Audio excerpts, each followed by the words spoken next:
우르르 쾅쾅 하늘이 열린 날. 백제 왕의 어머니 소선호. 백제 건국신화. 소선호는 졸봉 지역 세력가인 아버지의 연탈발과 함께 살고 있었다. 남편이 일찍 죽은 소선호에게는 비료와 온조라는 두 아들도 함께 있었다. 소선호는 아버지를 통해 주몽이라는 사람을 알게 되었다. 첫눈에 주몽이 큰 인물이 될 거라는 걸 소선호는 알아봤지만 관심 없는 척했다. 어느 날 소선호는 주몽과 함께 사람들이 많은 시장에 나갔다. 주몽, 당신이 활을 그리 잘 쏜다니 저 보이는 바구니를 맞출 수 있겠어요? 가게의 기둥에 걸린 대나무 바구니를 가리키며 소선호가 말했다.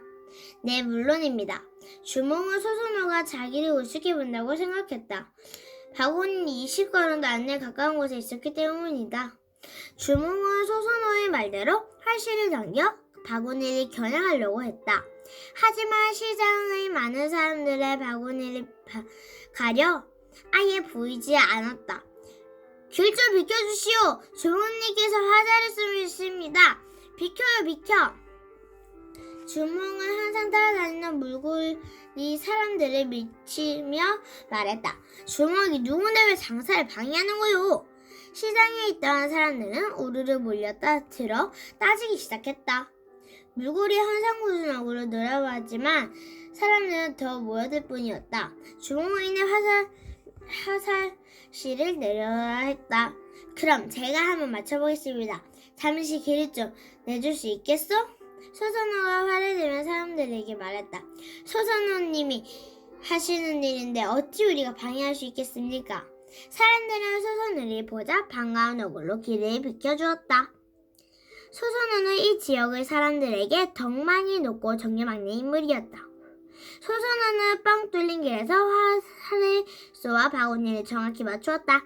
주몽, 당신은 활을 잘 쏘고 특출한 사람이지만 큰일을 더 하려면 더 많은 이에게 존경받는 사람이 되어야 합니다. 그러려면 시간이 아주 오래 걸립니다. 소선호는 시장을 다니며 사람들에게 주몽을 소개했다. 앞으로 자기와 함께 큰일을 할 사람이라고 말이다. 사람들은 소선호 옆에 있는 주몽을 보며 고개를 숙였다. 소선호가 하는 말을 뜻을 주몽은 알게 되었다. 얼마 지나지 않아 주몽은 소선호와 함께 살게 되었다. 소선호의 남편이 된 것이다. 소선호는 주몽의 일을 뒤에서 열심히 도와주었다. 주몽은 필요한 많은 것을 소선호에게 얻을 수 있었다. 무엇보다 연타발과 소선호를 따르던 사람들이 주몽을 믿고 존경하게 되었다. 주몽은 금방 큰 힘을 가진 사람이 되었고 그 깃들로 세운 나라가 바로 고구려였다. 주몽은 말갈과 비류구 송량왕과 담판을 짓고 행인국가 옥저저마저 고구려에 귀속시켜 고구려를 커다란 나라로 만들었다. 고구려가 점점 강한 나라로 발전되는 데는 소선호의 역할이 컸다. 동부여에서 소식이 왔습니다. 주몽은 하루도 잊지 않던 동부여의 소식을 서신으로 받았다. 근데 그건 주몽에게 슬픈 소식이었다. 동부여에 두고 온 어머니 유아가 세상을 떠났던 소식이었다. 주몽은 슬픔에 빠져 아무 일도 할 수 없었다. 주몽에게는 어머니와 함께 또 다른 그리움이 있었다. 자손에 대한 생각이었다. 동부여를 떠날 때 예시 부인은 임신 중이었다. 그 아이들 어찌 자라고 있는지 점점 궁금증이 커지고 그리움이 쌓여갔다. 예시 부인의 뱃속에 있던 아이는 남자아이였다. 유리라고 부이는 아이는 주몽을 닮아 똑똑하고 건강하게 자랐다. 하지만 공부보다 뛰어노는 일에 더 관심이 있었다. 유리는 동네 말썽꾸러기 아이들의 대장 노릇을 하며 하루 종일 마을을 뛰어다니느라 바빴다. 3살을 향해 쏜 화살은 엉뚱하게 동네 아주머니 머리 위에 물 항아리를 날아가 버렸다. 결국 물 항아리는 깨지고 말았다. 에고만이나! 아주머니는 물에 흠뻑 젖고 말았다. 이놈 유리야! 압이 없는 노인이 말썽만 부리는구나. 아주머니는 화가 나서 소리쳤다. 압이 없는 놈이라는 소리 들을 때마다 어린 유리에게 아버지의 그리움은 점점 미움으로 바뀌고 있었다. 어머님, 제 아버지는 누구입니까? 유리는 어머니 예시 부인을 찾아가 물었다.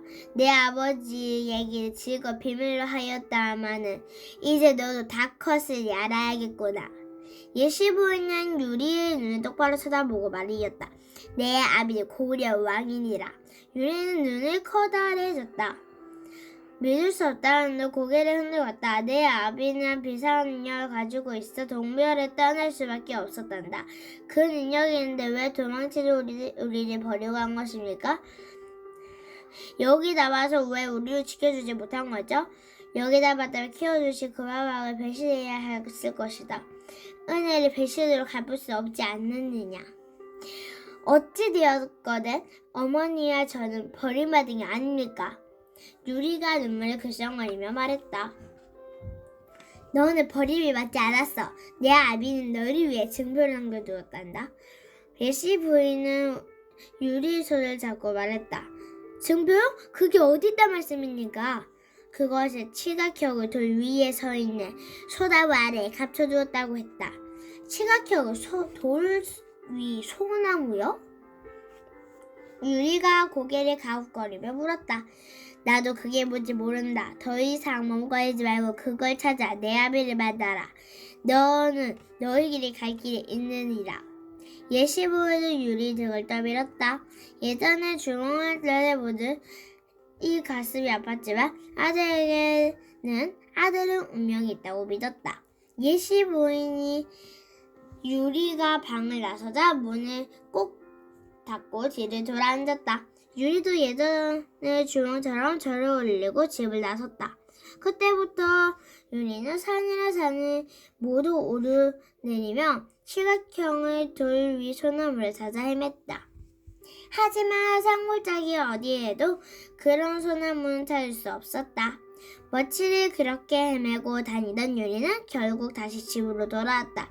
어머니! 유리가 아무리 어머니를 불러도 예씨는 문을 열어주지 않았다. 어머니, 어찌 그리 무정하신가요? 유리는 마당에 주저앉아 울었다. 한참을 울어도 예씨 부인의 방문은 열리지 않았다. 지칠 대로 지친 유리가 말은 웃으며 헐떡이고 있을 때 어리석은 소리가 들어왔다. 쨍쨍쨍. 그 소리는 집의 기둥과 추출도 사이에 들리는 것 같았다. 유리는 천천히 기둥 아래로 다가갔다. 돌과 기둥을 번갈아 맞춰 보더니 유리가 눈을 크게 떴다. 그래! 여기 있었어! 이렇게 가까운 곳에 있었다고!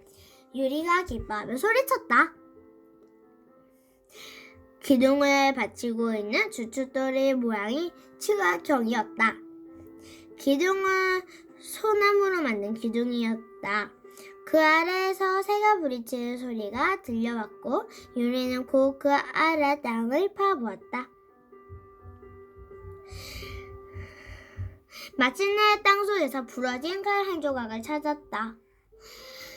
유리는 부러진 칼에 흙을 닦아 품속에 넣었다. 그리고 열리지 않는 어머니의 예시 방에 향해 다시 한번 큰 절을 올렸다. 유리는 그 길로 고구려를 향해 출발했다. 그쯤 고구려 주인에게는 한 가지 고민이 있었다. 자신을 이어 왕 위에 오를 태자를 정해야 했다.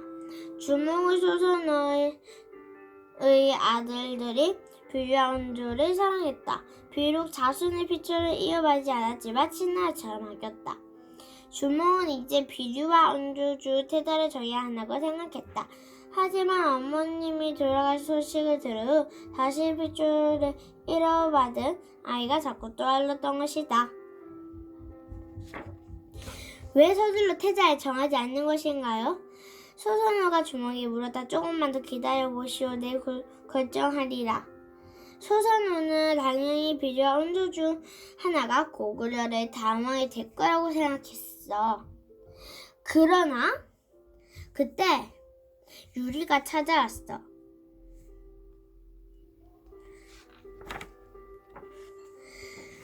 그리고 진표를 주몽왕에게 보았지.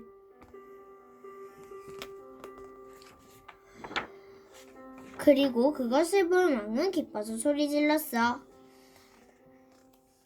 오, 그래, 나의 아들아. 이러면서 말이야. 주몽은 자신의 피를 이어받는 아이를 덥석 안았단다. 유리는 얼마 지나지 않아 고구려 다음 왕에 오를 태자가 되었어. 많은 사람들에게는 기쁜 일이었지만 소선호와 아들들은 유리가 전혀 반갑지 않았단다. 특히 소선호는 아들 중에 다음 왕이 나올 거라고 생각했어. 그런데 주몽의 피를 이어받은 아들이 나타나자 태자가 되어버렸으니 소선호는 어찌해야 할지 고민에 빠졌단다. 비류와 원조도 마찬가지였어. 곧 왕이 될 거라고 기대했던 만큼 자신들의 처지가 한심했단다. 아들들아, 이 나라를 세운 것은 우리의 공도 크다. 우리들이 숨죽이며 이곳에 살아갈 이유는 없다. 다시는 못하면 또 다른 나라 세울 수 있을 것이야. 남쪽으로 내려가 나라를 만들어보자. 서서도가 비류와 원조에게 말했다. 저희도 마치 그리 생각하여 참여했습니다. 그들에게는 따르는 많은 무리와 재산이 있으니 가능할 거라고 생각했다. 우리는 남쪽으로 내려가 나라를 세울 것입니다. 소선호가 주몽에게 말했다. 주몽은 그들의 시작을 누구보다 잘 이해할 수 있었다. 그래서 붙잡을 수 없었다. 많은 재산과 부하들을 한 개 나누어 드리겠소. 부디 건강하시오. 주몽은 소선호의 일행을 도와주고 싶었다. 그렇게 소선호의 일행은 10명의 신하와 많은 무리들이 이끌고 남쪽으로 내려갔다. 강이 있고 비옥한 땅이 있어 살기 더 좋은 곳이 없을 것이다. 소선호는 한강 남쪽 하남 위례성에 자리를 잡자고 말했다. 네, 어머님, 오는 생각인 것 같습니다.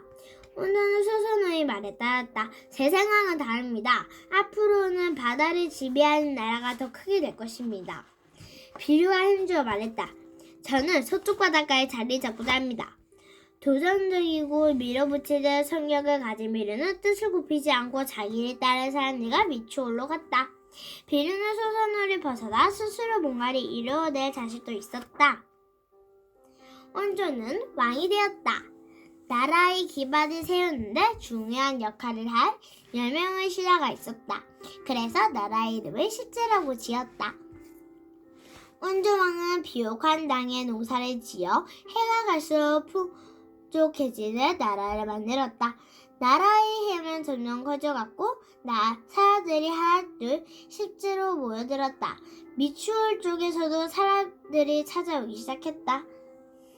비류 형님이 어찌 지내는지 걱정입니다. 오늘도 미추홀에 살던 가족들이 찾아왔습니다. 원조왕은 소선호에게 형의 걱정을 털어놓았다. 너무 걱정하지 마라. 비류는 강한 의지를 가진 사람이야. 뜻하는 바를 꼭 이룰 것이다. 소선호의 굳건한 믿음과는 달리 비류는 미추홀 지역에서 많은 어려움을 겪고 있었다. 바닷가 근처의 미추홀은 지역을 따기 습하고 물이 짜서 백성들이 편하게 살 수 없었다. 농사를 지어도 수확은 점점 줄어들었고 때마다 불어오는 거센 바람에 살기가 점점 더 힘들어졌다. 십제는 비옥한 토지에서 많은 식량을 얻어 잘 살고 있다고 합니다. 비류와 항해 온 신하들이 원조가 있는 곳으로 가자고 건의해 보았다. 그렇게 할 수 없다. 어찌 이런 비참한 모습으로 동생에게 보여주단 말이냐. 비류는 크게 화를 내며 반대했지만 그리 오래 버티지는 못했다. 결국 백성들이 이끌고 원조가 있는 십제를 향했다. 아무리 형이라도 지금 받아주지 않는다. 너의 자리를 위협할 것이다. 소선호는 비류가 찾아온 것이 달갑지 않았다. 왕위의 자리를 놓고 형제간의 싸움으로 번질 거라고 생각했다. 비류님, 어서 오십시오. 온주왕은 소선호와 시사들이 반대해도 비류를 따뜻하게 맞았다. 온주왕은 약한 듯이 보이기도 하지만 자신의 이상에 대한 신념 굳은 사람이었다. 고맙구나, 아우야. 비류는 온주왕의 아름다운고 따뜻한 손길에 감동을 해버렸다. 하지만 비류는 몸이 많이 상했던 탓에 쉽게 온전히 대마되지 않아서 세상을 뜨고 말았다. 비류는 따라왔던 나무의 무리들을 온주왕의 자유로움을 보고 밀고 따르게 되었다. 온주의 조각과 화합, 정신 덕에 십제듯 더 큰 나라가 될 수 있었다. 네가 온주왕을 완전히 믿지 못했던 것 같구나. 소선호는 온주왕이 한 나라의 왕으로서 전혀 부족하지 않다는 걸 새삼 알게 되었다. 그제야 아들들을 자연스럽게 세워하게 되었다. 온주는 비류가 데려온 사람들과 나라를 합치며 십지에서 백지로 나라 이름을 바꾸었다. 백제는 점점 더 크고 튼튼하게 나라로 성장해갔다.